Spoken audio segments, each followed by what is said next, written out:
का घूंघट पार्ट 6। अब तक हमने देखा कि रात के अंधेरे में गगन चुपके से दिव्या से माफी मांगने आता है, लेकिन दिव्या कहती है, गगन, मेरे लिए सबसे बड़ा मेरा आत्मसम्मान है, इसलिए मैं तुम्हें माफ नहीं कर सकती। अब तुम यहाँ से जा सकते हो। दिव्या, एक बार मुझे मेरे बच्चे से तो मिलने दो, मैंने अभी तक उसे देखा भी नहीं है। कौन सा बच्चा गगन? वही बच्चा जिसे तुमने और तुम्हारे बाप ने घर में तक उसने नहीं दिया। आज अचानक बच्चे की याद कैसे आ गई? देखो गगन, चले जाओ यहाँ से, मेरे बच्चे के और मेरे सामने कभी मत आना। गगन जब घर जाता है तो घर के सभी आदमी उसे डांटने लगते हैं।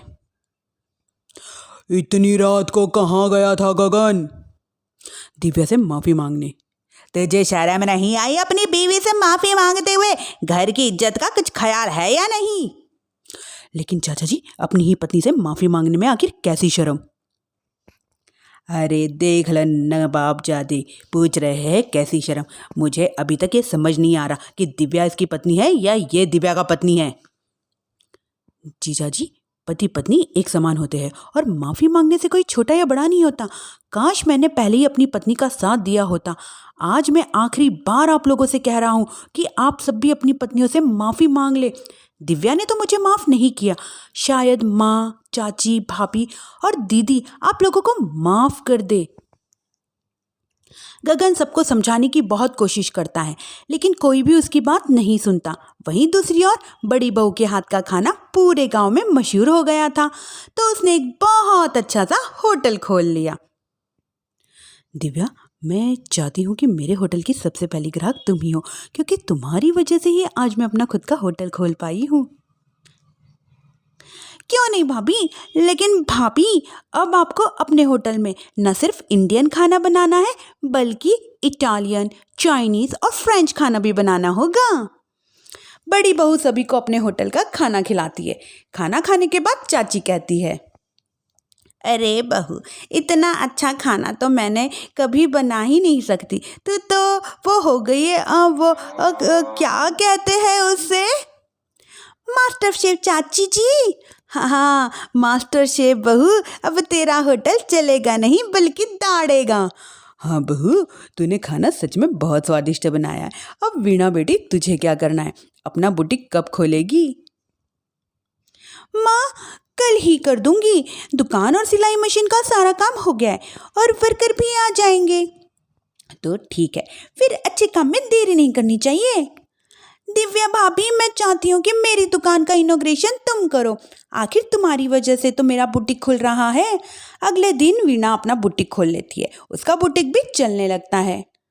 माँ, आजकल कस्टमर ना ज़्यादा हो गए हैं बुटीक में, जो वर्कर है ना कम पड़ रहे हैं, मुझे और वर्कर चाहिए। बेटी, गांव में तो तुझे कोई मिलने से रहा अच्छा वर्कर, तो शहर से ही मिलेंगे। हमें भी कुछ लोगों की ज़रूरत है जो हमारे बर्तन शहर ले जाकर बेचे। दिव्या बहू, अब तू ही कुछ कर। ठीक है माँ जी, मैं अपने पापा से बात करती हूँ, वो अखबार में इश्तिहार दे देंगे तो कई वर्कर आ जाएंगे। सास और चाची के बनाए बर्तन भी दूर दूर तक बिकने लगे। सभी औरतें देखते ही देखते बहुत फेमस हो गई। अब दिव्या ने गांव में अपना स्कूल भी खोल लिया। सभी गांव की लड़कियां स्कूल जाने लगी। एक दिन दिव्या ने सभी से कहा, माँ जी, मैंने स्कूल तो खोल लिया और गांव की लगभग सारी लड़कियां भी आ रही है, लेकिन कल से आप सब भी आएगी, गांव की सभी औरतों के साथ।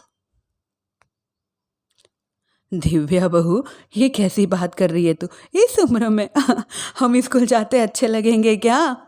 माँ जी, पढ़ने की कोई उम्र नहीं होती, और आप लोगों को मैंने कितना कुछ तो सिखाया है ना। अगर आप सब पढ़ने आएंगी तो इससे गांव की सभी औरतों को हिम्मत मिलेगी। लेकिन बहू, अब हमें पढ़ने की क्या जरूरत है? अब तो हम बूढ़े हो गए हैं। चाची जी, जरूरत है पढ़ने की, और कोई उम्र नहीं होती। अब दिव्या लड़कियों को पढ़ाने के साथ साथ गांव की औरतों को भी शिक्षा देने पर ध्यान देती है। कुछ दिन में सभी औरतों के बारे में राज्य के बड़े बड़े मंत्रियों को पता चलता है और वो सीधा उनके गांव उनसे मिलने पहुंचते हैं। दिव्या जी, आपकी वजह से पूरे गांव का नाम रोशन हो गया है। जगह जगह आपके घर की सभी औरतों की तारीफ हो रही है। हाँ दिव्या जी, आप सभी के बारे में सुनकर हम अपने आप को रोक नहीं पाए। अरे आपसे मिलने चले आए। दिव्या जी, आपको और आपके घर की सभी औरतों को सम्मानित करना चाहते हैं हम, और आपके स्कूल के लिए डोनेशन भी देना चाहते हैं। इस तरह मंत्री और गांव के सभी लोग दिव्या के साथ साथ उसके घर की औरतों को भी प्रतिचिन्ह देकर, फूलों की माला पहनाकर और शॉल देकर सम्मानित करते हैं। इसके अलावा दिव्या के स्कूल के लिए भी काफ़ी पैसा देते हैं। जिस पंचायत ने दिव्या के खिलाफ फैसला सुनाया था, उस पंचायत को आज अपने फैसले पर पछतावा हो रहा था।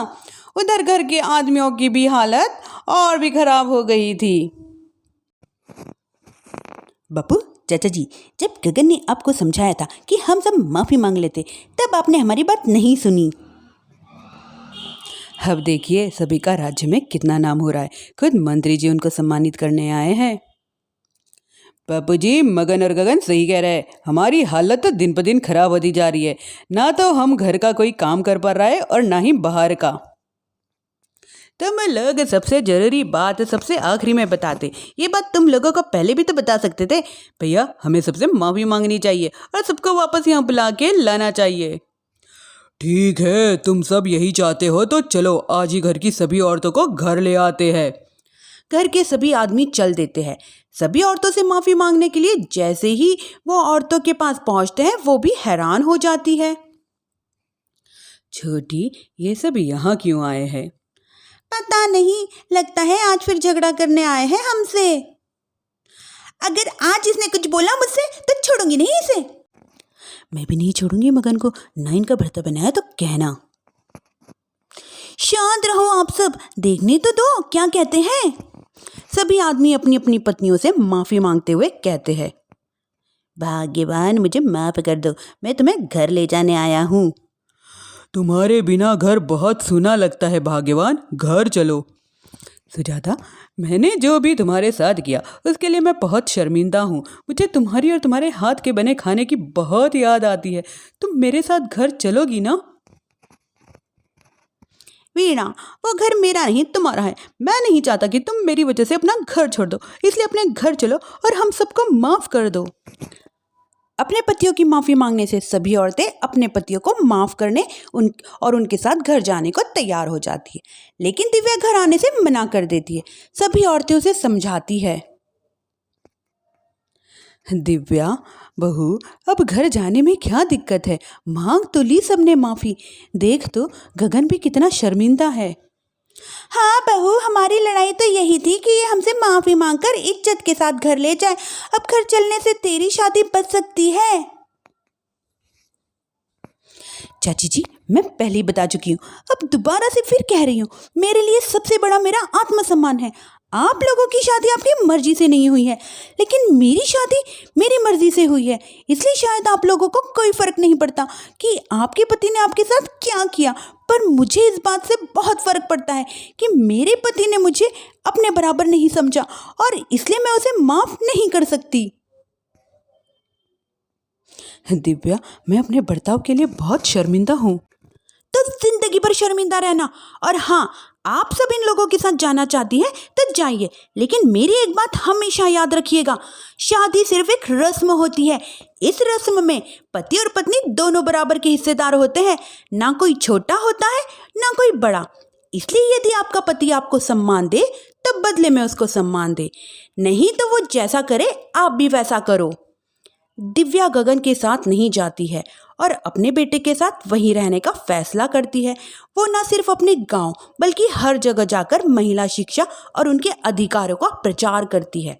हमारे प्यारे दर्शकों, हमें कमेंट करके ज़रूर बताइए दिव्या का ये फैसला आपको कैसा लगा और हमारी कहानी सास का घूंघट आपको कैसी लगी।